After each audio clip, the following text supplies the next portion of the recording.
We all remember our next guest from his amazing days duking it out with his TV wife, Eva Longoria, on Desperate Housewives. And today, he is portraying the caring and driven father of Tejano superstar Selena in the new show, Selena the Series.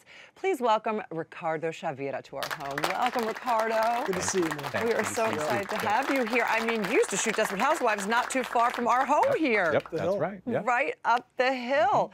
Now, we're going to talk about that in a minute. But before that, you know, you're now currently portraying someone who is a real-life person. And I know as an actor, I'm not an actor, but the two of you, having to portray someone who actually is, you know, a real-life person can be super difficult and probably quite a bit of stress. But let me just say that you are doing it beautifully. You're playing Selena's father, Abraham, in the series. And I know that this is a man who you feel sort of connected to, because not only did you grow up in the same area that Selena was from, but also because you say Abraham was sort of similar to your dad.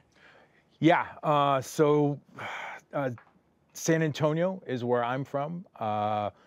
Corpus Christi is where the Quintanilla family, you know, laid their roots, and that's about 2 hours away from San Antonio. And so in terms, they're both considered part of South Texas. So if you were to draw a line through San Antonio, anything south of San Antonio going all the way to the border is what we consider South Texas. And that's a predominantly Mexican-American community that exists there. As San Antonio's got a very rich and dominant Mexican-American community, and the further south you go, the larger the numbers are.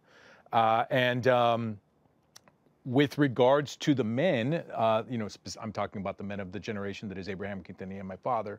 You know, there's a specificity to that kind of man. You know, they're Mexican American, they're proud, they're macho, the patriarch kind of thing, and especially men of that generation and that age, of which my father is similar.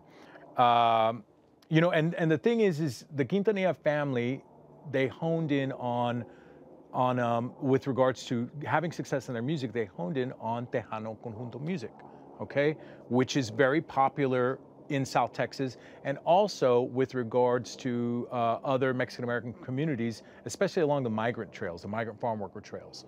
So my father's family were all migrant farm workers. My father was as well when he was a boy, and they would take those trails all the way up into the north. So Selena's family was doing that same thing with their music, and that's where they have the whole taking the bus and driving up to places like Idaho and things like that, as you see in the series. My father and my uncles, there's a lot of similarity there with Abraham. You had a lot to draw on. I mean, you had a lot to draw on as an actor. I'm sure it meant a lot to you too to have that history and know that history, and then have this opportunity. So well. But I gotta ask you also, 25 years after Selena, why is it still so relevant? Why are people still so captivated with Selena? Well, you know, okay, so obviously the music, I think the music still stands the test of time, number one. And I think also unfortunately, it's because she was taken away from us too soon. Yes, you know, and the tragedy that is that story. It's not that dissimilar from Kobe Bryant. Right. You know, we have hundreds and hundreds of NBA players that are fantastic and will be remembered, but Kobe's memory is going to outlast them 50 years down the road, 100 years down the road. Taken too soon. Exactly. And so there's a similarity there with these two icons. At their prime.